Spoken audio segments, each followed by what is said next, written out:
नमस्कार आप सभी को। मैं मोहम्मद इमरान, कार्यपालन यंत्री विद्युत सुरक्षा एवं संभागीय विद्युत निरीक्षक मुख्यालय भोपाल में पदस्थ हूँ। आज हम विद्युत झटके मतलब इलेक्ट्रोक्यूशन से उत्पन्न खतरों, सुरक्षा उपायों तथा अर्थिंग से संबंधित विभिन्न पहलुओं के बारे में जानेंगे।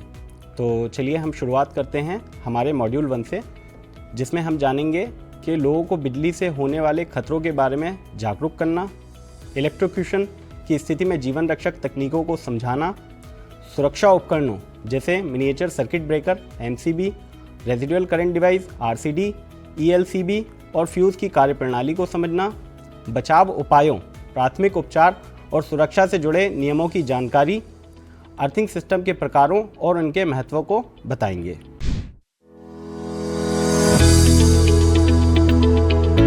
प्रशिक्षण की रूपरेखा।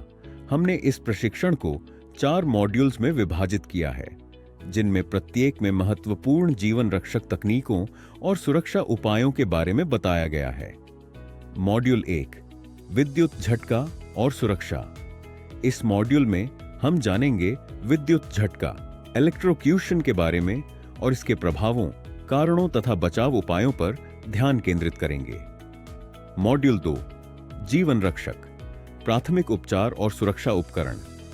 इस मॉड्यूल में हम जानेंगे प्राथमिक उपचार तकनीकें जैसे बिजली के स्रोत को तुरंत बंद करना, CPR देना और विभिन्न सुरक्षा उपकरणों का महत्व। मॉड्यूल 3, इलेक्ट्रिक शॉक का उपचार। इस मॉड्यूल में हम जानेंगे इलेक्ट्रिक शॉक का उपचार करने के लिए विभिन्न विधियों जैसे शैफर की प्रोन प्रेशर विधि, सिल्वेस्टर विधि और मुंह से मुंह द्वारा सांस देने की विधि। मॉड्यूल 4, अर्थिंग प्रणाली और उसके प्रकार। इस मॉड्यूल में हम जानेंगे अर्थिंग की महत्वता, इसके प्रकार, प्लेट, रॉड और केमिकल अर्थिंग और सुरक्षा में इसके योगदान को। तो चलिए शुरू करते हैं पहला मॉड्यूल।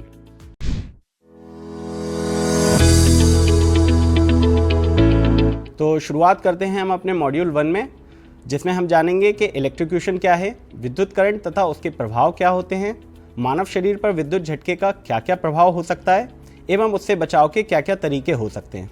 तो चलिए हम शुरुआत करते हैं अपने मॉड्यूल 1 की। तो सबसे पहले मैं आपको बताना चाहूँगा कि विद्युत शॉक या इलेक्ट्रोक्यूशन क्या है। तो विद्युत शॉक तब होता है जब शरीर विद्युत धारा के संपर्क में आता है, मतलब करंट के संपर्क में आता है। ये एक गंभीर दुर्घटना हो सकती है जो तात्कालिक मृत्यु, शारीरिक विकलांगता या अन्य गंभीर स्वास्थ्य समस्याओं का कारण बन सकती है। इसके मुख्य कारण जो इलेक्ट्रोक्यूशन के हो सकते हैं वो हो सकते हैं गलत वायरिंग, पानी के आसपास विद्युत उपकरणों का उपयोग, असुरक्षित उपकरण। विद्युत धारा का शरीर से गुजरना खतरनाक हो सकता है और इससे परिणाम स्वरूप जलन, मांसपेशियों में ऐंठन, हृदय की गति रुकना या मृत्यु भी हो सकती है। इसकी गंभीरता विद्युत वोल्टेज, करंट और उसके संपर्क की अवधि और करंट के मार्ग पर निर्भर करती है। सुरक्षा और अर्थिंग को समझना क्यों ज़रूरी है, पहले हम बात करेंगे। तो बिजली से जुड़ी सबसे बड़ी चिंता मानव जीवन की सुरक्षा है। उचित सुरक्षा उपकरण और अर्थिंग से झटकों और इलेक्ट्रोक्यूशन का खतरा कम किया जा सकता है। और क्या फ़ायदा होता है हमारा? उपकरणों की सुरक्षा, फॉल्ट करंट या ओवर वोल्टेज से इलेक्ट्रॉनिक उपकरण नष्ट हो सकते हैं। सुरक्षा यंत्र, हमारे प्रोटेक्टिव डिवाइस और अर्थिंग उन्हें सुरक्षित रखते हैं। कानूनी और मानक अनुपालन। ब्यूरो ऑफ इंडियन स्टैंडर्ड, भारतीय मानक IEC और IEEE जैसे संगठनों द्वारा बनाए गए मानकों के अनुसार सभी विद्युत संस्थापनाओं में अर्थिंग और सुरक्षा उपाय ज़रूरी होते हैं। और क्या फ़ायदे होते हैं हमें इससे? निरंतर संचालन की गारंटी, सही अर्थिंग और सुरक्षा से उपकरणों की खराबी और शटडाउन की घटनाएं कम होती हैं, जिससे कार्य में बाधा नहीं आती। इसके साथ ही हमें आग के खतरे से भी सुरक्षा प्रदान की जाती है। करंट लीक होने पर यदि अर्थिंग ना हो तो शॉर्ट सर्किट से आग लग सकती है। अर्थिंग फॉल्ट करंट को ज़मीन में भेजकर इस खतरे को रोकती है। इलेक्ट्रोक्यूशन के क्या क्या संभावित कारण हो सकते हैं? तो मैं बताना चाहूँगा आपको कि इलेक्ट्रोक्यूशन के कुछ कारण इस प्रकार हो सकते हैं। जीवित तारों के संपर्क में आना, मतलब लाइव इलेक्ट्रिकल वायर के कांटेक्ट में आ जाना, बिना इंसुलेशन वाले तारों को छू लेना, टूटे या खुले सॉकेट्स के पास काम करना, या दोषपूर्ण फॉल्टी इक्विपमेंट या तार या पुराने क्षतिग्रस्त घरेलू उपकरण जैसे कि हीटर, प्रेस या मोटर या भारी उपकरणों की वायरिंग में कुछ कमी होना या उसमें इंटरनल फॉल्ट हो जाना। गीले स्थानों में विद्युत उपकरणों का उपयोग करना, अर्थात जहाँ पे लीकेज हो या पानी का सीपेज हो वहाँ पे विद्युत उपकरणों का उपयोग करना जिससे लीकेज की संभावनाएं बनती हैं। गीले हाथों से स्विच या उपकरणों को छूना। बाथरूम या रसोई में बिजली के यंत्रों का गैर जिम्मेदाराना तरीके से उपयोग करना। खराब या अनुपयुक्त अर्थिंग। सही तरीके से अर्थिंग ना होने पर करंट का रिसाव, फॉल्ट करंट शरीर से होकर गुजरता है। बिजली की लाइनों के पास काम करना।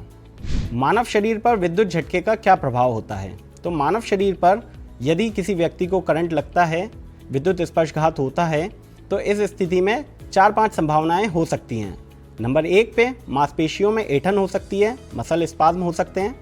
करंट लगते ही शरीर की मांसपेशियां सख्त हो जाती हैं, व्यक्ति तार से चिपक भी सकता है। दूसरा इम्पैक्ट होता है सांस का रुक जाना, रेस्पिरेटरी अरेस्ट। फेफड़ों की मांसपेशियों पर असर पड़ता है करंट के कारण और व्यक्ति सांस लेना बंद कर सकता है। तीसरा इम्पैक्ट हो सकता है दिल की धड़कन का रुकना, जिसे हम कहते हैं कार्डियक अरेस्ट। दिल की धड़कन अनियमित या बंद हो सकती है करंट के कारण और समय पर इलाज न मिलने के कारण मृत्यु भी संभव हो सकती है।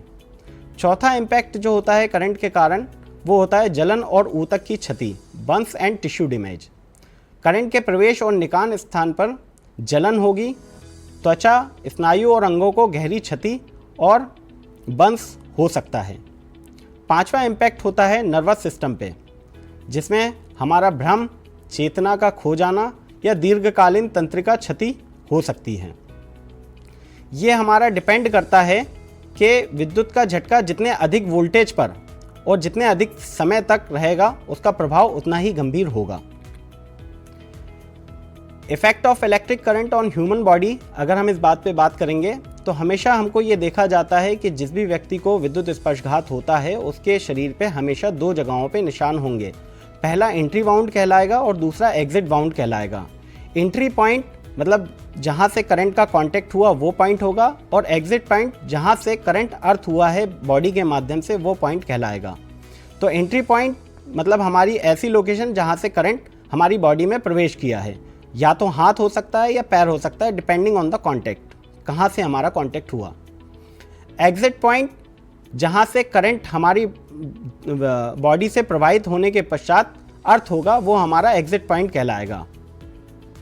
और इनके बीच का जो पाथ होगा वो एंट्री एंड एग्जिट पाथ कहलाएगा। ये हो सकता है हमारा हैंड टू हैंड हो सकता है जो अपर बॉडी को इफेक्ट करेगा, हैंड टू फुट हो सकता है जिसमें करंट हमारे हृदय के पास से होके गुजरेगा जो कि बहुत ही खतरनाक, वेरी डेंजरस स्थिति क्रिएट कर सकता है, और फुट टू फुट हो सकता है जो हमारे लोअर लिम्ब को या वाइटल ऑर्गन को इम्पैक्ट कर सकता है। हमने इस मॉड्यूल से जाना विद्युत झटका क्या है और इसके प्रभावों से कैसे बचा जा सकता है, इसके मुख्य कारण और बचाव उपायों के बारे में समझा। अब बढ़ते हैं अगले मॉड्यूल की ओर।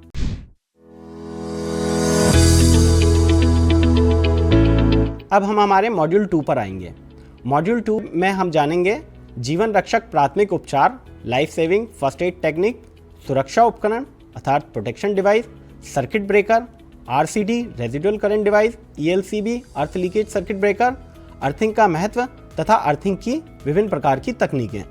तो चलिए हम शुरुआत करते हैं। यदि किसी व्यक्ति को करंट लग जाता है तो ऐसी स्थिति में हमें कुछ चीज़ें ध्यान रखना होती हैं। तो जीवन रक्षक प्राथमिक उपचार जो है वो हमें वहीं पे स्टार्ट करना होता है। तो सबसे पहले हमें इसमें ये देखना है कि जिस व्यक्ति को करंट लगा है और यदि वो बिजली के तार के कांटेक्ट में निरंतर बना हुआ है तो हम ऐसी कोशिश करेंगे कि बिजली के स्रोत को तुरंत बंद कर दें। यदि संभव हो तो मुख्य स्विच या प्लग खींचकर बंद कर दें।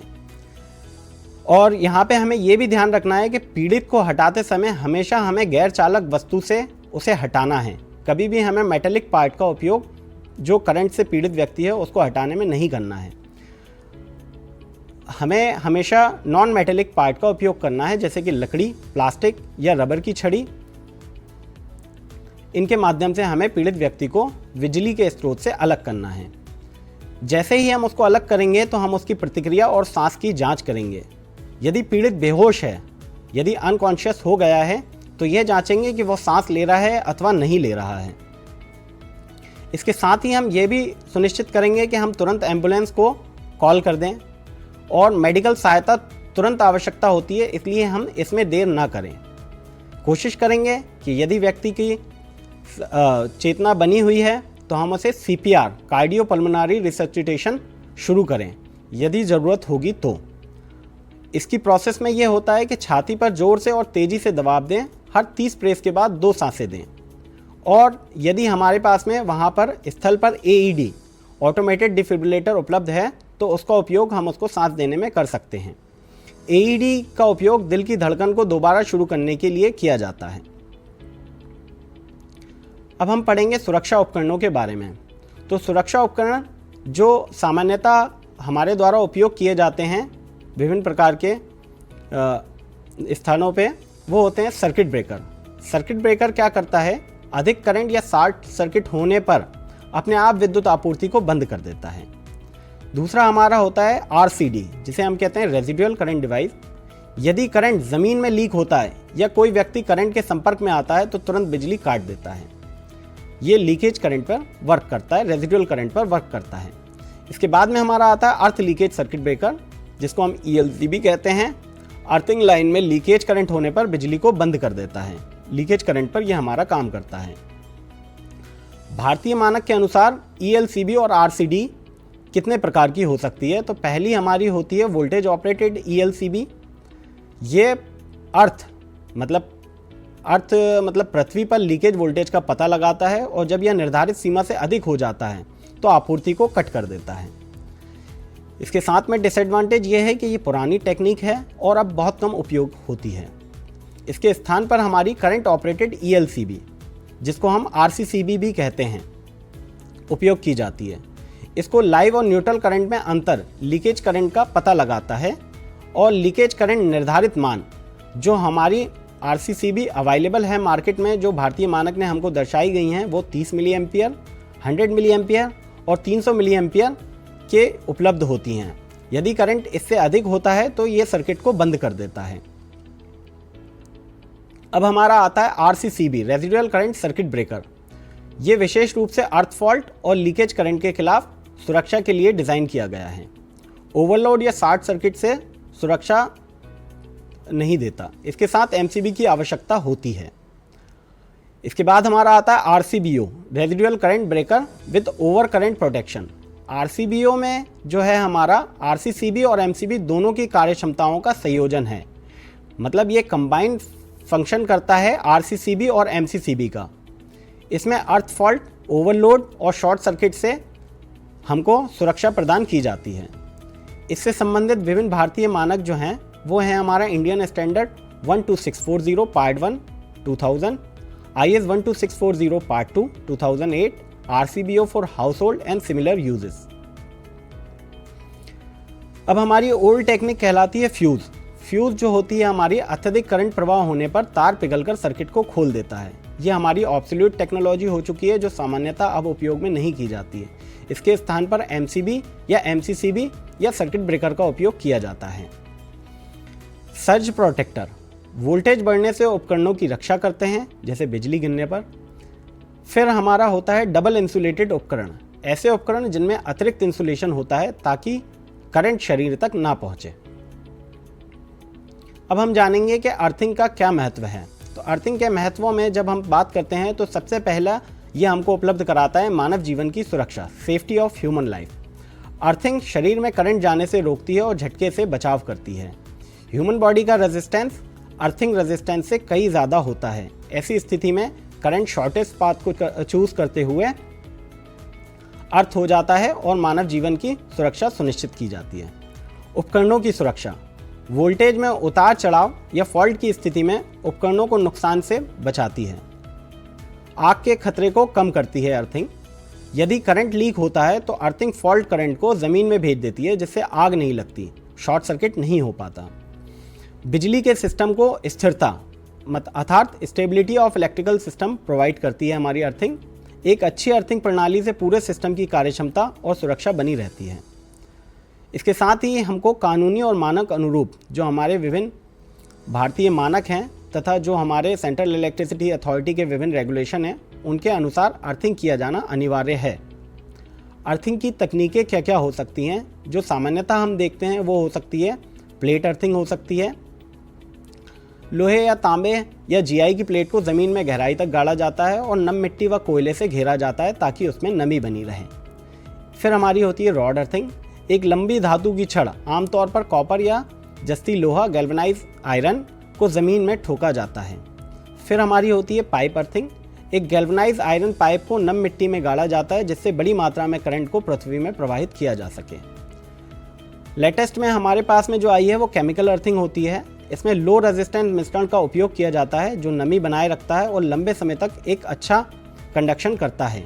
हमने इस मॉड्यूल से जाना प्राथमिक उपचार की महत्वपूर्ण तकनीकें, जैसे बिजली के स्रोत को बंद करना, सीपीआर देना और सुरक्षा उपकरणों का महत्व।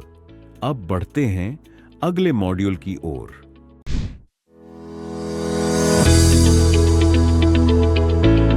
चलिए अब हम चलते हैं हमारे मॉड्यूल 3 की तरफ।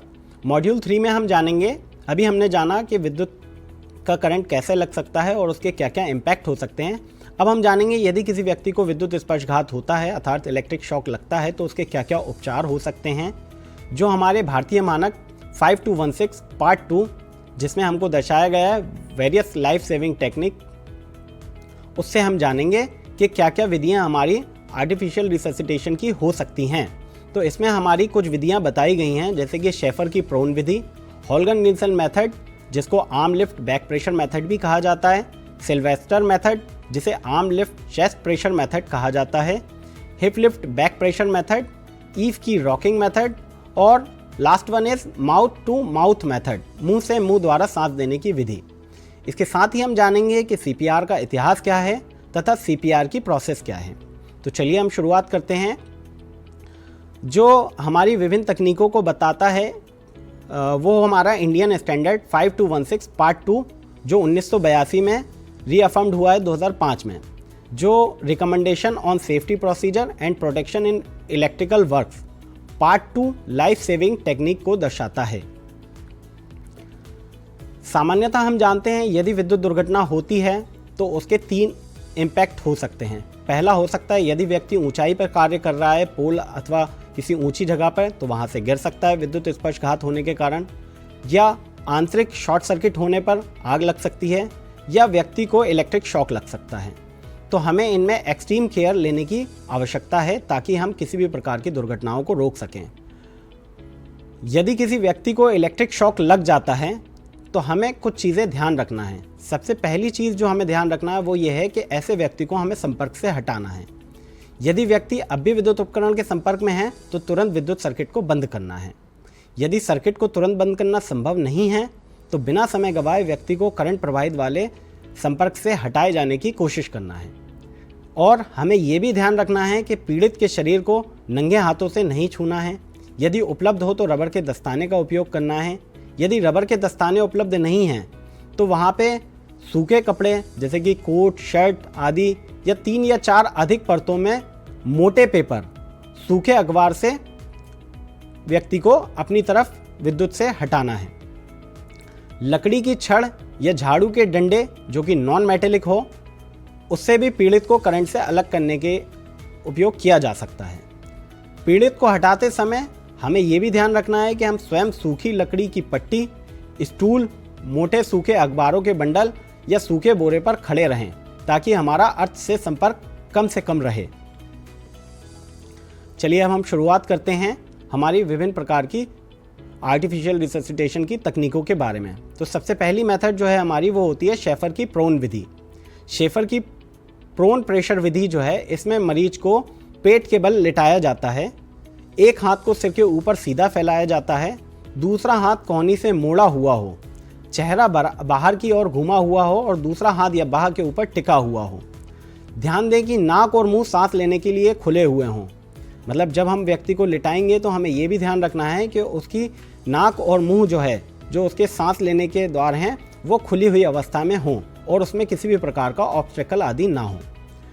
मरीज इसके बाद में हम मरीज की जांघों पर झुककर घुटनों के बल बैठेंगे।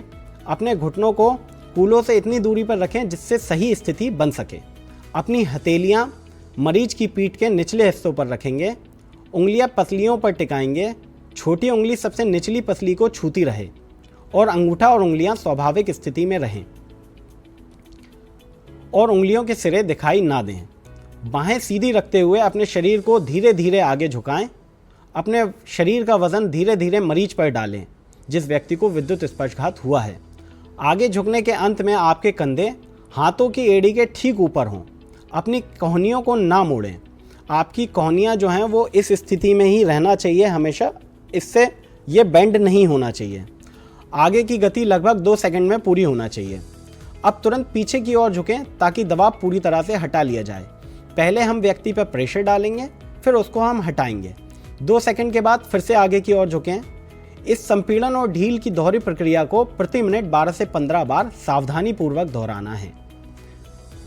मतलब हमें उस व्यक्ति को प्रेशर डालना है, धीरे धीरे प्रेशर को रिलीज करना है और इस प्रकार करना है कि 1 मिनट में 12 से 15 बार ये हमारी प्रोसेस रिपीट हो जाए। प्रत्येक पूर्ण श्वास चक्र में लगभग 4 से 5 सेकंड लगने चाहिए। रेस्पिरेशन जो होगा उसमें should take about 4 to 5 second. हमें यहाँ पे एक चीज़ ध्यान देना है कि जब हम व्यक्ति को देखें तो उस पर इतना अधिक दबाव नहीं देना चाहिए कि उसे अत्यधिक प्रेशर हो जाए। ये मरीज के आकार और शरीर की बनावट के अनुसार होना चाहिए और ये भी हमें ध्यान रखना चाहिए कि दबाव धीरे धीरे डालना है, अचानक नहीं डालना है। और जैसे ही व्यक्ति कृत्रिम श्वसन शुरू कर दे तो एक सहायक मरीज की गर्दन, छाती या कमर के आसपास के तंग कपड़ों को ढीला कर दे और कोशिश करें कि मरीज जो है वो गर्म रहे और जब तक उसे पूरी तरह से होश ना आ जाए तब तक उसे मुंह के जरिए कोई भी तरल पदार्थ ना दें। जब व्यक्ति होश आ जाए तो उसे बैठने या खड़े होने की अनुमति ना दें। यदि डॉक्टर अब तक ना पहुंचा हो तो उसे तुरंत कॉल करें और हल्का उत्तेजक पदार्थ दे सकते हैं, जैसे 1 चम्मच अमोनिया की सुगंधित बूंदें या 1 गिलास पानी में या गर्म कॉफ़ी या चाय, जिससे मरीज गर्म रहे। स्वाभाविक श्वास की थोड़ी देर की वापसी पुनर्जीवन रोकने का संकेत नहीं है। अर्थात कई दफ़ा क्या होता है कि व्यक्ति को कुछ समय के लिए उसकी श्वास प्रक्रिया दोबारा चालू होती है और वो फिर से अचेत हो जाता है। ऐसी स्थिति में कई बार मरीज थोड़ी देर के लिए ठीक होने के बाद फिर से सांस लेना बंद कर देता है। तो हमें मरीज पर नज़र बनाए रखना है। यदि स्वाभाविक सांस रुक जाए तो तुरंत कृत्रिम श्वसन शुरू कर दें। आर्टिफिशियल रेस्पिरेशन जो है वो स्टार्ट कर देना चाहिए। लंबे समय तक पुनर्जीवन प्रक्रिया में हो सकता है कि अगर एक ही ऑपरेटर हो तो उसे बदलना पड़ सकता है। इस परिवर्तन के लिए हमें ये ध्यान रखना होगा कि हमारी जो लय है वो बिगड़ना नहीं चाहिए और गैप बहुत ज़्यादा नहीं होना चाहिए। तो अब हम जानेंगे हमारी दूसरी मेथड जिसे हम कहते हैं होल्गन नील्सन मेथड। ये शेफर मेथड की तरह है, बट इसमें हम पेशेंट को उठाते भी हैं उसकी बाहों के ज़रिए से, उसके आर्म्स के माध्यम से। इसीलिए इसको arm lift back pressure method भी कहा जाता है। इसे डेनमार्क में नील्सन की विधि कहा जाता है। इसे अमेरिका के प्रोफेसर ड्रिंकर ने संशोधित किया है। संशोधित विधि जो चित्र दर्शाए गए हैं इसमें दिखाई गई है। इसमें मरीज को सर्वप्रथम पेट के बल लिटाया जाता है। उसकी दोनों बाहें मोड़ी होती हैं और हथेलियां सिर के नीचे रखी होती हैं। एक हथेली दूसरी के ऊपर रखी होती है और सिर हथेलियों पर टिका होता है। मतलब जब इस विधि में हम लिटाएंगे तो हमें ये ध्यान रखना है कि मरीज का सर जो है वो ज़मीन की ओर ना हो, ताकि उसे सांस लेने में अड़चन क्रिएट ना हो। तो इसलिए हम उसका जो माथा होगा उसे एक तरफ दाहिने या बाहें मोड़ देंगे और दोनों हथेलियों के ऊपर उसका माथा रखने की कोशिश करेंगे और इस प्रकार से रखेंगे कि मरीज जो है वो सांस लेने के लिए स्वतंत्र हो। इस स्थिति में एक हथेली दूसरी के ऊपर रखी होती है और सिर हथेलियों पर टिका होता है। बाहों को कोहनी के ऊपर से पकड़कर तब तक उठाया जाता है जब तक थोड़ी बहुत रुकावट महसूस ना हो। इससे सक्रिय रूप से सांस अंदर जाती है और फिर बाहों को नीचे किया जाता है और पीठ पर दबाव डाला जाता है। इससे सांस बाहर निकलती है। इस विधि में क्रियाएं निम्नलिखित क्रम में की जाती हैं। सबसे पहले जो हमारी पोजीशन 1 होती है उसमें हम मरीज को पेट के बल, चेहरा नीचे की ओर, दाएं या बाएं मुड़ा हुआ स्थिति में लिटाएंगे ताकि वो सांस लेने के लिए स्वतंत्र हो। उसकी बाहें, आर्म्स जो हैं उसके इस प्रकार मोड़ेंगे कि एक हथेली दूसरी के ऊपर हो। सिर को गाल के बल मोड़ी हुई हथेलियों पर टिकाएंगे। मरीज के सिर के पास एक या दोनों घुटनों के बल बैठें। अपना हाथ मरीज की पीठ पर कांख की रेखा से थोड़ा नीचे रखें, अर्थात just below the line of armpits. अपनी उंगलियों को बाहर और नीचे की ओर फैलाएं। अंगूठे एक दूसरे को बस छूते हुए होने चाहिए। इसके बाद आती है हमारी पोजीशन 2। फिर अपने हाथ सीधे रखते हुए धीरे धीरे आगे की ओर झुकें और जब तक वे लगभग सीधी लंबवत स्थिति में ना आ जाएं आपके दोनों हाथ, इससे मरीज की पीठ पर धीरे धीरे दबाव पड़ता है। इसमें भी हमें ध्यान देने योग्य बात यह है कि जो हमारी आर्म्स हैं वो मुड़ना नहीं चाहिए, स्ट्रेट ही होना चाहिए जब हम उसको प्रेशर देंगे, और जब प्रेशर उसके कंधों के माध्यम से रिलीज करेंगे तो हमारे ये एल्बो मुड़ना नहीं चाहिए। यह प्रक्रिया सांस को बाहर निकालने की प्रक्रिया को पूरा करती है। पोजीशन 3 में ऊपर की गति के साथ तालमेल बनाते हुए पीछे की ओर झुकें और दबाव छोड़ें। अपने हाथों को मरीज की बाहों के नीचे की ओर सरकाएं। कोहनियों के ठीक ऊपर की बाहों को पकड़ें, पीछे की ओर झुकना जारी रखें। ऊपर की गति के साथ तालमेल बनाते हुए पीछे की ओर झुकें और दबाव छोड़ें। अपने हाथों को मरीज की बाहों के साथ नीचे की ओर सरकाएं। कोहनियों के ठीक ऊपर की बाहों को पकड़ें, पीछे की ओर झुकना जारी रखें। फिर हमारी अंतिम पोजीशन जो पोजीशन 4 है, उसमें हम देखेंगे कि जैसे जैसे आप पीछे झुकें, मरीज की बाहों को धीरे से ऊपर उठाएं और अपनी ओर खींचें। तब तक जारी रखें जब तक मरीज के कंधों में तनाव महसूस ना हो। इससे मरीज का सीना फैलता है और सांस अंदर जाती है। इस चक्र को पूरा करने के लिए मरीज की बाहों को नीचे करें। अपने हाथों को फिर से शुरुआती स्थिति में ले आएं और इस प्रक्रिया को पुनः दोहराते रहें। इस विधि को सबसे अच्छी विधि मानी जाती है। ये सबसे ज़्यादा प्रभावशाली विधि है और इसे सिखाना भी आसान होता है और इसे करना भी अपेक्षाकृत आसान है। इसके बाद में हम आते हैं अपनी तीसरी विधि पे, जो है हमारी सिल्वेस्टर विधि, जिसे arm lift chest pressure method भी या बाँह उठाकर छाती पर दबाव डालने की विधि भी कहा जाता है। ये विधि हमारे चित्र में दर्शाई गई है। अभी तक हमने जो देखा कि मरीज को पेट के बल लिटाया जाता था, इस विधि में हम मरीज को उसकी पीठ के बल लिटाएंगे और स्ट्रेट लिटाएंगे। फिर हम मरीज की बाहों को कलाई के ऊपर से पकड़कर स्ट्रेट करेंगे। उन्हें पहले ऊपर की ओर और फिर सिर से ऊपर तक खींचा जाता है और जब तक वे ज़मीन को ना छू लें। फिर बाहों को वापस छाती की ओर लाया जाता है। फिर छाती पर नीचे की ओर दबाव डाला जाता है। इस विधि में एक कमी जो होती है वो होती है जीभ से संबंधित, अर्थात जो जीभ है जो बिना हड्डी की मांसपेशी है, और कई दफ़ा ये सांस रुकने के कारण ये हमारे जो नर्वस सिस्टम है, अगर मुंह से व्यक्ति सांस लेना स्टार्ट करता है तो वहाँ पर ये ऑब्स्टेकल डाल देती है और सांस लेने में तकलीफ क्रिएट कर देती है। तो अक्सर 50% मामलों में ये श्वास नली में विंड पाइप को अवरुद्ध कर देती है। इससे दम घुटने की स्थिति भी उत्पन्न होती है। इसीलिए हमें इसमें एक दूसरे व्यक्ति की आवश्यकता होती है जो व्यक्ति की जीभ को बाहर खींचकर रखे, ताकि जब वो सांस ले मुंह के माध्यम से तो वो ऑब्स्टेकल ना क्रिएट कर सकें। लेकिन कभी कभी दूसरा सहायक उपलब्ध नहीं होता है। तो ऐसी स्थिति में हम ये कोशिश करेंगे कि अगर कंधों के पीछे एक मोटा गद्दा रखा जाए जिससे सिर नीचे की ओर झुका ना रहे, तो जीभ श्वास नली को बाधित नहीं कर सकती। इसके बाद हमारी आती है hip lift back pressure method. इस मेथड में सबसे कठिन चीज़ ये होती है कि कभी कभी ऑपरेटर से ज़्यादा हमारा जो पीड़ित व्यक्ति है उसका वज़न ज़्यादा होता है, उसे उठा पाना संभव नहीं होता है और इसमें व्यक्ति सबसे ज़्यादा थक जाता है। तो यह विधि तब उपयोगी होती है जब मरीज के शरीर के ऊपरी हिस्से अर्थात छाती, गर्दन, कंधों या बाजुओं में चोट लगी हो। यह तब भी उपयोगी होती है जब हाथ उठाकर पीठ दबाने की विधि को स्थान की कमी के कारण नहीं किया जा सकता है। इसमें सर्वप्रथम मरीज को पेट के बल लिटाएं और उसका चेहरा एक ओर मोड़ दें। समस्त विधियों में हम ये ध्यान रखेंगे कि हमारी जो ओरल कैविटी और जो हमारी नसल कैविटीज़ है वो सांस लेने के लिए स्वतंत्र होना चाहिए। तो मरीज को पेट के बल लिटाएं और उसका चेहरा एक ओर मोड़ दें। चेहरा एक हाथ की पीछे की ओर पीठ की ओर रखा जाए जो कि कोहनी से मुड़ा हो। दूसरी भुजा को सिर के ऊपर की ओर फैला दें ताकि हथेली सिर के ऊपर आ जाए। मरीज के पीछे हिप लेवल पर बैठकर दोनों पैरों को फैला लें। एक घुटने के बल बैठें और दूसरा पैर विपरीत हिप के पास में ज़मीन पर टिकाएं। अपने दोनों हाथ मरीज की पीठ के बीच कंधों के बीच रखें और उंगलियों को नीचे और बाहर की ओर फैलाएं और अंगूठों को लगभग एक दूसरे को छूने दें।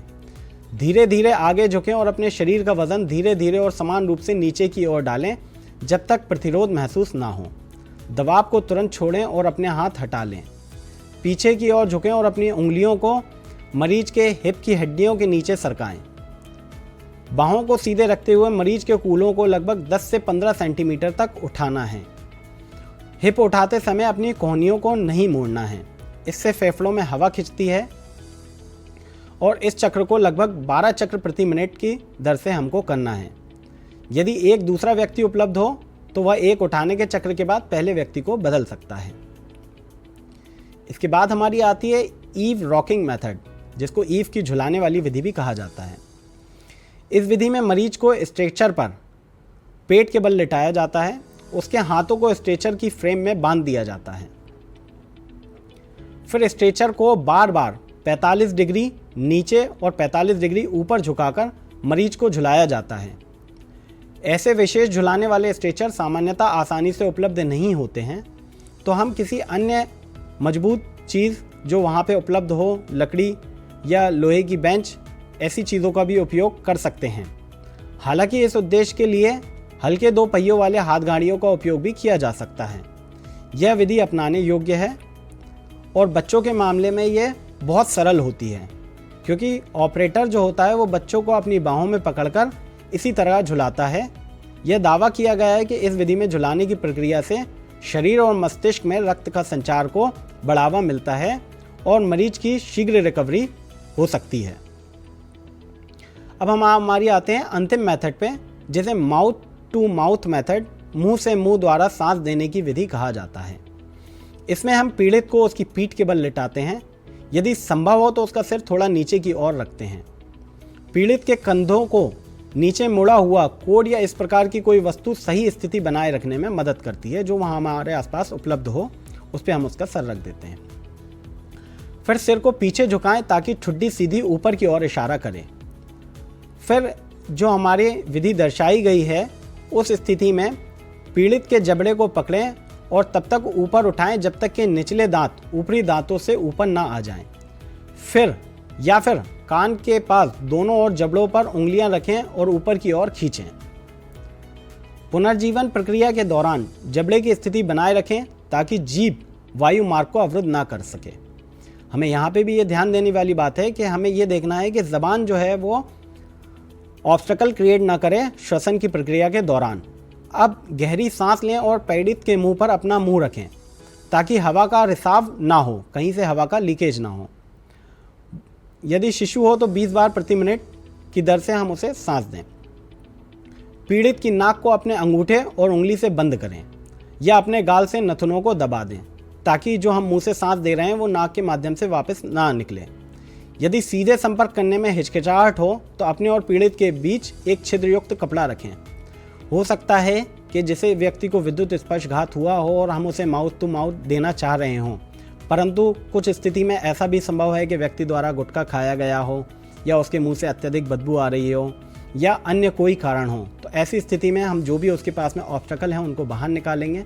फिर यदि एक पतला कपड़ा अवेलेबल है तो उसके माध्यम से हम इस प्रक्रिया को करेंगे। यदि पीड़ित शिशु है तो अपने मुंह को उसके मुंह और नाक दोनों पर रखें। पीड़ित के मुंह पे फूंक मारें। यदि शिशु हो तो धीरे से और यदि बड़ा हो तो तेज़, जब तक कि उसका सीना उठने ना लगे। हम व्यक्ति को सांस देंगे और ये नोटिस करेंगे कि उसका सीना जो है, मतलब उसके जो फेफड़े हैं उनमें श्वास पहुंची है या नहीं। पीड़ित को सांस छोड़ने देने के लिए अपना मुंह हटाएंगे और सिर घुमाकर हवा के बाहर निकलने की आवाज़ सुनेंगे कि व्यक्ति द्वारा सांस छोड़ी गई या नहीं छोड़ी गई। पहली 8 से 10 सांसें तेज़ी से दें ताकि पीड़ित प्रक्रिया दे सकें। इसके बाद दर को लगभग 12 बार प्रति मिनट, यदि शिशु हो तो 20 बार प्रति मिनट धीमा कर दें। इसमें हमारी कुछ याद रखने योग्य बातें होती हैं, जैसे कि यदि हवा नहीं जा रही है तो पीड़ित के सिर और जबड़े की स्थिति की जांच करें और मुंह में कोई रुकावट हो तो उसे हटाएं। फिर अधिक ताकत से पुनः प्रयास करें। यदि फिर भी छाती नहीं उठती तो पीड़ित को पेट के बल पलट दें और उसकी पीठ पर जोर से थपथपाएं। ताकि रुकावट बाहर निकल सके। कभी कभी हवा पीड़ित के पेट में चली जाती है, जो पेट में फूलने से पता चलता है। सांस छोड़ते समय पेट पर धीरे से दबाव डालकर हवा को बाहर निकालें। गति की अवधि जो है इसमें हमारी सभी तरीकों में एक पूर्ण श्वसन चक्र की गति 12 से 15 बार प्रति मिनट होनी चाहिए। जब पीड़ित स्वयं सांस लेना शुरू कर दे तो प्रक्रिया को उसकी प्राकृतिक सांसों के साथ तालमेल में एक साथ सिंक्रोनाइज होकर करना चाहिए और तब तक जारी रखना चाहिए जब तक वह अच्छी तरह से सांस न लेना प्रारंभ कर दे। अब हम जानेंगे कि सीपीआर का क्या इतिहास है।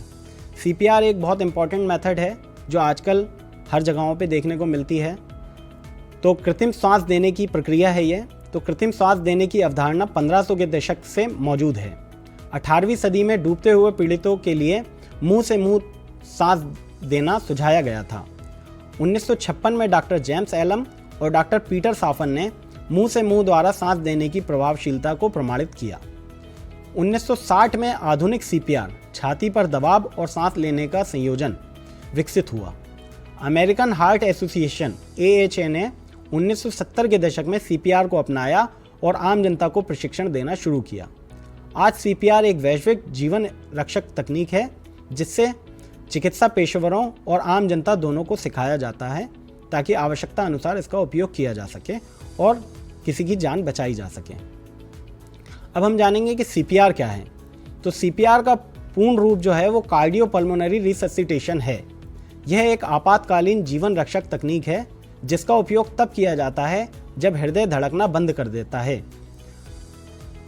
तत्काल सीपीआर से कार्डियक अरेस्ट अर्थात हृदय की गति का रुकना के बाद जीवित रहने की संभावना 2 या 3 गुना बढ़ जाती है।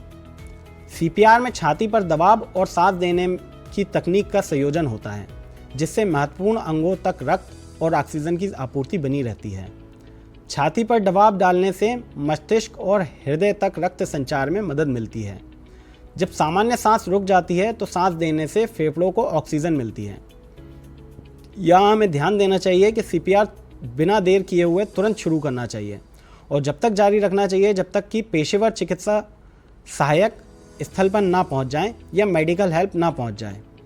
याद रखें, तेज़ी से और ज़ोर से दबाएं और सांस दें। तो अभी हमने जाना विभिन्न प्रकार की जीवन रक्षक तकनीकों के बारे में और सीपीआर क्या होती है उसके बारे में। हमारा प्रयास ये होना चाहिए कि पहले तो विद्युत स्पर्शघात किसी भी व्यक्ति को ना हो, इस प्रकार की सुरक्षाएं हम सुनिश्चित करें और यदि किसी व्यक्ति को विद्युत स्पर्शघात हो जाता है तो हमारी फील्ड पे ये प्रायः देखा जाता है, विभिन्न स्थानों पे ऐसा देखने में आया है कि अगर उसे प्राथमिक उपचार सही समय पे मिल जाता है तो व्यक्ति की जान को बचाया जा सकता है। इस प्रकार हम हमारे सिस्टम में चाहे वो जनरेशन, ट्रांसमिशन, डिस्ट्रीब्यूशन से रिलेटेड हो या सामान्य तौर पर आम पब्लिक से रिलेटेड हो, किसी भी स्थितियों में हम इन विभिन्न प्रकार की तकनीकों का उपयोग करके व्यक्ति की जान को बचा सकते हैं और उसे जीवित रख सकते हैं। ये सबसे पहले हमें ये याद रखना है इन सभी तकनीकों में कि मेडिकल स्पेशलिस्ट को कॉल कर देना है। ये तकनीक तभी तक करना है जब तक मेडिकल स्पेशलिस्ट या एम्बुलेंस या मेडिकल ट्रीटमेंट हमको प्राप्त नहीं हो जाता। कई दफ़ा आधा घंटे 1 घंटे तक इन प्रक्रियाओं को दोहराकर भी मनुष्य को पुनर्जीवित किया गया है, मतलब उसकी सांस को दोबारा चालू कर दिया गया है। हमने इस मॉड्यूल से जाना इलेक्ट्रिक शॉक के उपचार के विभिन्न तरीकों जैसे शैफर की प्रोन प्रेशर विधि, सिल्वेस्टर विधि और मुंह से मुंह द्वारा सांस देने की विधि को समझा। अब बढ़ते हैं अगले मॉड्यूल की ओर।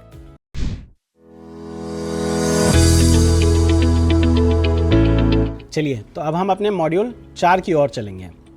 मॉड्यूल 4 हमारा अर्थिंग के बारे में बताया गया है, जिसमें इंडियन स्टैंडर्ड IS 3043 जो कि 1987 में आया और रीअफर्म 2006 में हुआ, जिसे code of practice for earthing के नाम से जाना जाता है, इसके बारे में जानेंगे। साथ ही हम जानेंगे अर्थ एंड अनअर्थ सिस्टम क्या होता है, टाइप्स ऑफ अर्थिंग सिस्टम क्या होती हैं और protection against over voltage, step तथा टच पोटेंशियल और dimension of plate and rod and material जो हमारे विभिन्न प्रकार की अर्थिंग में यूज़ किया जाता है उसके बारे में हम जानेंगे। तो चलिए हम शुरुआत करते हैं अर्थिंग सिस्टम से। तो अर्थिंग मतलब क्या होता है? अर्थिंग मतलब होता है हमारा a connection to the general mass of the earth, मतलब सामान्य परिस्थितियों में अगर हम अर्थिंग कहें तो उसको हम बोलते हैं पृथ्वी से किसी धातु या चालक का संपर्क कर देना अर्थिंग कहलाता है। हम लोगों ने पढ़ा है कि पृथ्वी एक अनंत आवेश का गोला है जिससे अनंत आवेश लिए जा सकते हैं या अनंत आवेश वो अपने अंदर समायोजित कर सकती है। इसी के साथ में कनेक्शन को करना अर्थिंग कहलाता है। वाई वी मेक अर्थिंग, हमें अर्थिंग क्यों करना चाहिए? तो सबसे पहले तो होती है हमारी सिस्टम की अर्थिंग, फिर होती है हमारी प्रोटेक्टिव अर्थ। प्रोटेक्टिव अर्थ में हमारा इक्विपमेंट अर्थिंग हो सकती है या प्रोटेक्टिव अगेंस्ट इलेक्ट्रोस्टैटिक चार्ज, उसके अगेंस्ट भी हमारी अर्थिंग हो सकती है, जो कि सामान्यतः पेट्रोल पंप या जो हमारे भारतीय मानक 5571 5572 से संबंधित इलेक्ट्रोस्टैटिक चार्ज के स्थान हैं वहाँ पर की जाती है।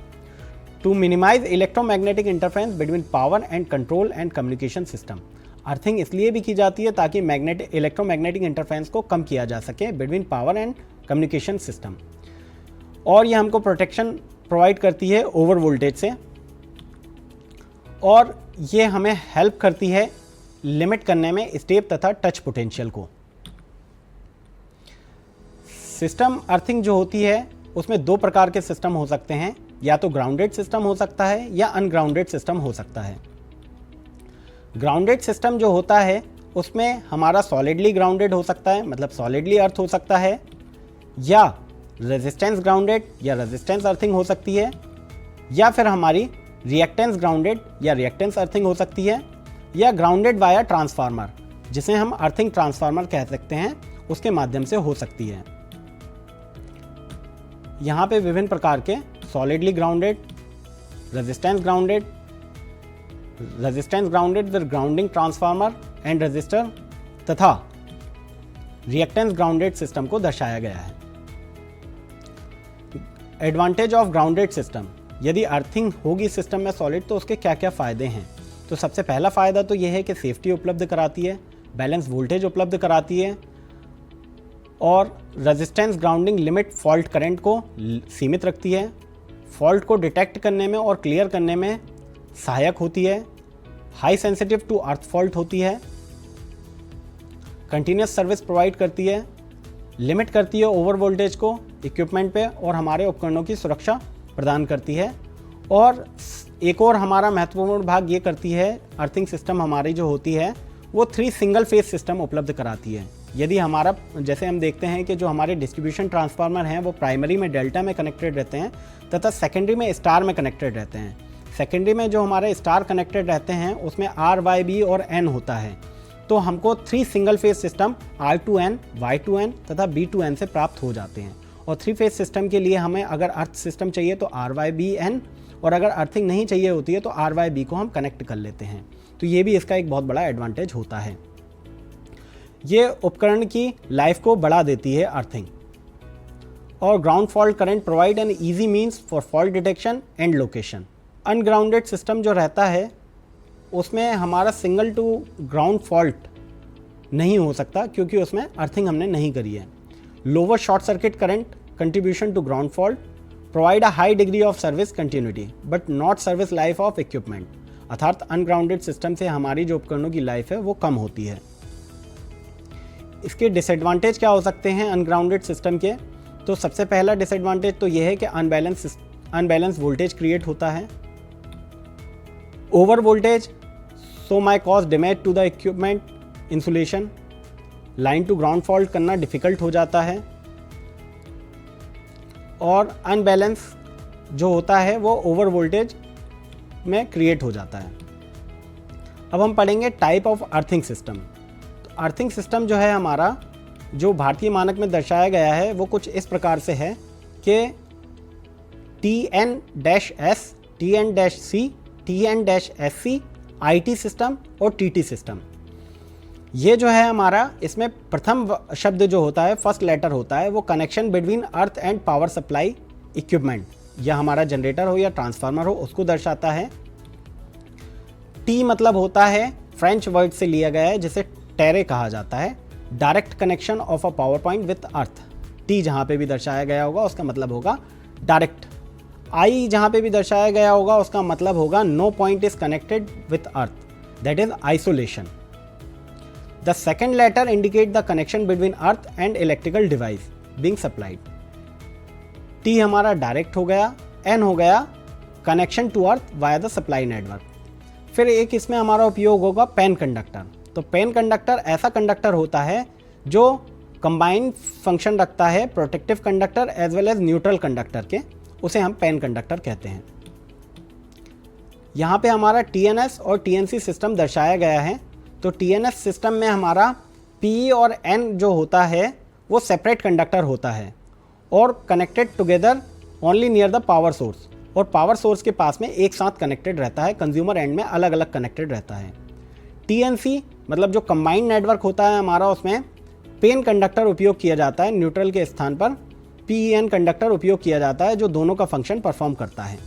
फिर हमारा आता है TN-C-S सिस्टम, जिसमें हमारा PE कंडक्टर और N कंडक्टर दोनों जनरेटर या ट्रांसफार्मर एंड पे कनेक्टेड रहते हैं, और PE और N कंडक्टर को लूपिंग भी की जाती है और कंज्यूमर एंड पे भी कनेक्टेड रहते हैं।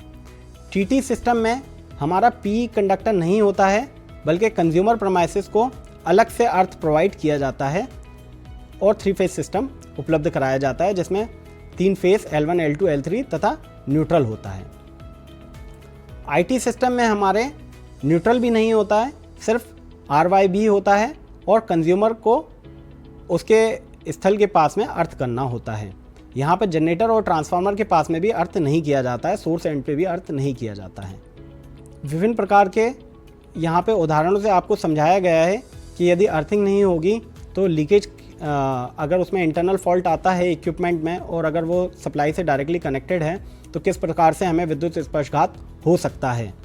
ऐसी स्थिति में यदि लाइव कॉन्टैक्ट जो है वो किसी उपकरण के चेसिस को या धात्विक आवरण को टच कर ले, और ऐसी स्थिति में यदि कोई व्यक्ति उस फॉल्टी उपकरण को छू ले तो उसे करंट लग सकता है। ऐसी स्थिति में जो करंट प्रभावित होगा वो होगा टोटल करंट न्यूट्रल का रेजिस्टेंस बटे न्यूट्रल का रेजिस्टेंस और ह्यूमन बॉडी का रेजिस्टेंस, जो कि थेवेनिन द्वारा निकाला जाता है।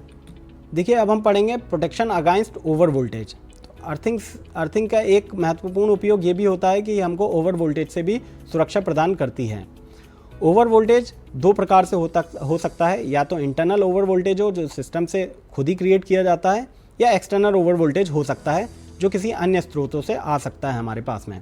तो इंटरनल ओवर वोल्टेज के लिए जिन उपकरणों का उपयोग किया जाता है उन्हें हम बोलते हैं सर्ज अरेस्टर, और एक्सटर्नल ओवर वोल्टेज से प्रोटेक्शन के लिए जैसे कि लाइटिंग वगैरह होती है हमारे ट्रांसफार्मर के पास में, लाइन के पास में, या ट्रांसमिशन लाइन या डिस्ट्रीब्यूशन लाइन के पास में, वहाँ पे जो उपकरण उपयोग किया जाता है लाइटिंग से प्रोटेक्शन के लिए उसे हम लाइटिंग अरेस्टर कहते हैं, जो प्रायतः लाइटिंग प्रोटेक्शन के लिए उपयोग किया जाता है। दोनों ही के कनेक्शन अर्थ से किए जाते हैं। इंटरनल ओवर वोल्टेज होने की दशा में सर्ज अरेस्टर उस ओवर वोल्टेज को अर्थ कर देता है, तथा एक्सटर्नल ओवर वोल्टेज होने की दशा में लाइटिंग अरेस्टर जो है हमारा वो प्रोटेक्शन प्रोवाइड करता है और easy path short circuit current के लिए प्रोवाइड कराता है, और हमारा इक्विपमेंट फॉल्ट होने से बच जाता है। बहुत इंपॉर्टेंट चीज़ होती है हमारी सब स्टेशंस में, जिसको हम कहते हैं स्टेप तथा टच पोटेंशियल। तो स्टेप पोटेंशियल, यदि स्टेप पोटेंशियल की बात जब हम करेंगे तो स्टेप वोल्टेज जो होता है हमारा वो पोटेंशियल डिफरेंस होता है between 2 point on the earth surface separated by a distance of 1 pace that will be assumed to be a 1 metre in a direction of maximum potential gradient. अर्थात जो हमारा उपकेंद्र है उसमें अधिकतम ग्रेडियंट की दशा में दो हमारे पैरों के बीच की दूरी, जिसे लगभग 1 मीटर माना गया है, उनके बीच का जो विभवांतर होता है उसे स्टेप वोल्टेज कहते हैं। अब हम बात करेंगे टच वोल्टेज की। तो टच वोल्टेज जो होता है हमारा, यदि कोई उपकरण फॉल्टी है तो the potential difference between a grounded metallic structure and a point on the earth surface separated by a distance equal to a normal maximum horizontal reach approximately 1 metre. अर्थात यदि हम किसी फॉल्टी इक्विपमेंट को छूते हैं और हमारे जो पैरों के माध्यम से वो अर्थ होता है, उसके बीच का जो विभवांतर कहलाता है वो टच विभवांतर या टच वोल्टेज कहलाता है या टच पोटेंशियल कहलाता है। अब हम पढ़ेंगे dimension of plate, rod and material used in earthing. भारतीय मानक जो हमारा 3043 है उसमें हमारा 9.2.1 में दर्शाया गया है कि अगर हम अर्थिंग के लिए किसी प्लेट का या पाइप का उपयोग करते हैं तो उसमें किस प्रकार के मटेरियल का उपयोग किया जा सकता है तथा अगर उनका उपयोग किया जाता है तो उनकी डायमेंशन क्या होगी। तो plate electrode shall be of the size of at least 60 centimetre into 60 centimetre. Plate are generally of cast iron not less than 12 mm thick and preferably ribbed. The earth connection should be joined to the plate at not less than 2 separate points. Plate electrode when made of GI or steel. यदि हमारा plate electrode बना हुआ है cast iron का तो उसकी dimension 60 centimetre into 60 centimetre और मोटाई 12 mm होना चाहिए। परंतु अगर हमारा मेड हुआ है प्लेट इलेक्ट्रोड GI या स्टील का तो ऐसी स्थिति में उसकी डायमेंशन तो 60 इंटू 60 सेंटीमीटर ही रहेगी, लेकिन थिकनेस जो है वो 6.3 mm से कम नहीं होनी चाहिए। यदि प्लेट इलेक्ट्रोड कॉपर का बनाया गया है तो ऐसी स्थिति में उसकी थिकनेस जो है वो 3.15 mm से कम नहीं होनी चाहिए। पाइप और रॉड, उसमें हमारा जो रेजिस्टेंस कैलकुलेट किया जाता है तो रेजिस्टेंस ऑफ अ पाइप और rod electrode is given by R is equal to 100 rho upon 2 pi L log 0 4L upon D ओम से निकाला जाता है, जहाँ L हमारी होती है लेंथ ऑफ रॉड और पाइप इन सेंटीमीटर, D जो होता है हमारा डायमीटर ऑफ रॉड और पाइप इन सेंटीमीटर, और रो जो होती है वो होती है resistivity of the soil in Om metre, जिसे हम यूनिफॉर्मली अज्यूम करते हैं। यदि इसके स्थान पर प्लेट के स्थान पर पाइप का उपयोग किया जाता है तो pipe may be of cast iron not less than 100 mm diameter, 2.5 to 3 mm long and 13 mm thick, 13 mm thick होना चाहिए। Such pipe can not be driven satisfactorily and may therefore be more expensive to install than plate for the same effective areas. Alternatively mild steel water pipes of 38 to 50 mm diameter are sometimes employed. This can be delivered but are less durable than copper rods. अगर हम pipe का उपयोग कर रहे हैं तो उसका diameter 100 mm dia होगा, 2.5 से 3 मीटर की लेंथ होगी और 13 mm थिक होगा। अब हमारी जो केमिकल अर्थिंग उपयोग की जाती है उसमें हम जानेंगे कि किन किन मटेरियल का उपयोग किया जाता है। तो 2 type of powder that are used in chemical earthing, जो हमारी केमिकल अर्थ रॉड जो उपलब्ध है मार्केट में, उनमें बेंटोनाइट पाउडर या मार्कोनाइट पाउडर का उपयोग किया जाता है, जो रेजिस्टिविटी को बनाए रखती हैं। Earthing with bentonite powder is used in a normal place while earthing with marconite powder is used in a dry place. जहाँ पे हमारा नॉर्मल स्थान होगा वहाँ पे हम बेंटोनाइट पाउडर का उपयोग करेंगे, तथा जहाँ पे हमारी सूखी स्थान होंगे वहाँ पे हम मार्कोनाइट पाउडर का उपयोग करेंगे, ताकि हमारी नमी जो है वो बनी रहे और अर्थिंग हमारी इफेक्टिवली वर्क करती रहे। अर्थिंग विभिन्न प्रकार से होती है, ग्रिड होती है, रॉड होती है, जो सब स्टेशनों में हमको देखने को मिलती है, जिसमें विभिन्न प्रकार के मानकों का उपयोग किया जाता है जो कि इसमें दर्शाए गए हैं। हमें एक चीज़ और ध्यान रखने वाली चीज़ ये होती है कि हमारी ट्रांसमिशन सिस्टम और लार्ज सब स्टेशन में भारतीय मानक के अनुरूप ग्राउंड रेजिस्टेंस या अर्थिंग रेजिस्टेंस हमेशा 1 ओम या इससे कम ही होना चाहिए, और स्मॉलर डिस्ट्रीब्यूशन सब स्टेशंस में या पोल्स के पास में ग्राउंड रेजिस्टेंस 1 से 5 ओम होना चाहिए, इससे अधिक किसी भी दशा में नहीं होना चाहिए। यहाँ पर आपको ग्रिड रेजिस्टेंस कैलकुलेट करने के विभिन्न मानकों के अनुरूप तरीके तथा उनके फॉर्मूले दर्शाए गए हैं, जो आपको बहुत महत्वपूर्ण साबित होंगे। हमने इस मॉड्यूल से जाना अर्थिंग की प्रणाली और इसके विभिन्न प्रकार, जैसे प्लेट अर्थिंग, रॉड अर्थिंग और केमिकल अर्थिंग, और इनका महत्व क्या है। अब बढ़ते हैं अगले मॉड्यूल की ओर।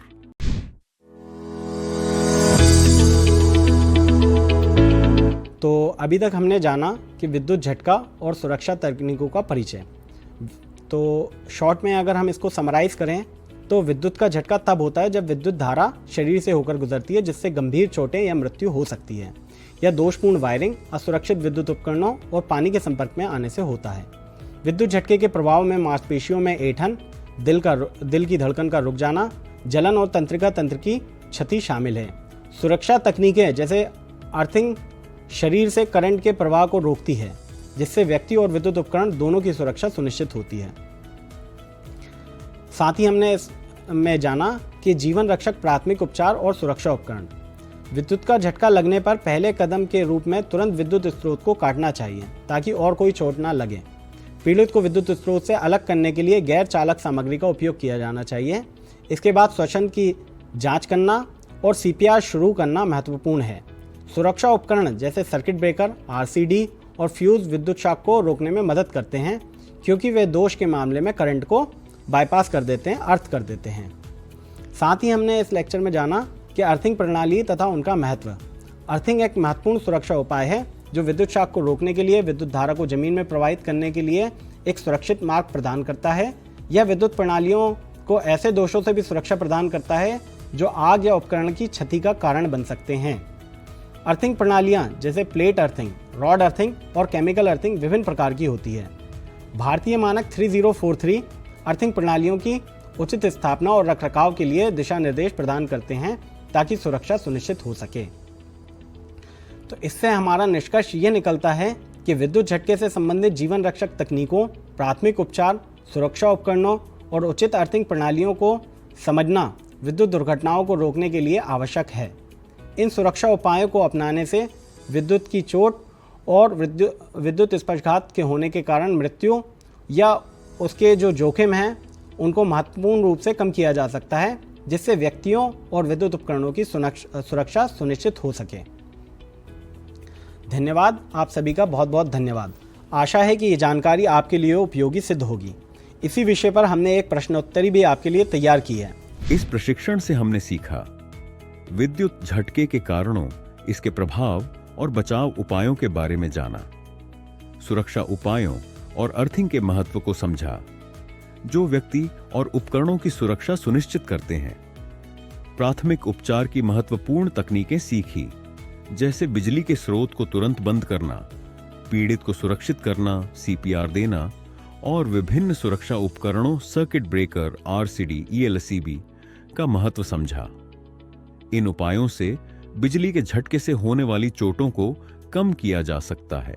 विद्युत शॉक से प्रभावित व्यक्ति के उपचार के लिए जीवन रक्षक तकनीकों का उपयोग करना सीखा, जैसे शैफर की प्रोन प्रेशर विधि, सिल्वेस्टर विधि और मुंह से मुंह द्वारा सांस देना। अर्थिंग की प्रक्रिया और इसके विभिन्न प्रकार, प्लेट अर्थिंग, रॉड अर्थिंग और केमिकल अर्थिंग को समझा और सीखा कि ये मानव जीवन और विद्युत उपकरणों की सुरक्षा में कैसे महत्वपूर्ण योगदान करते हैं।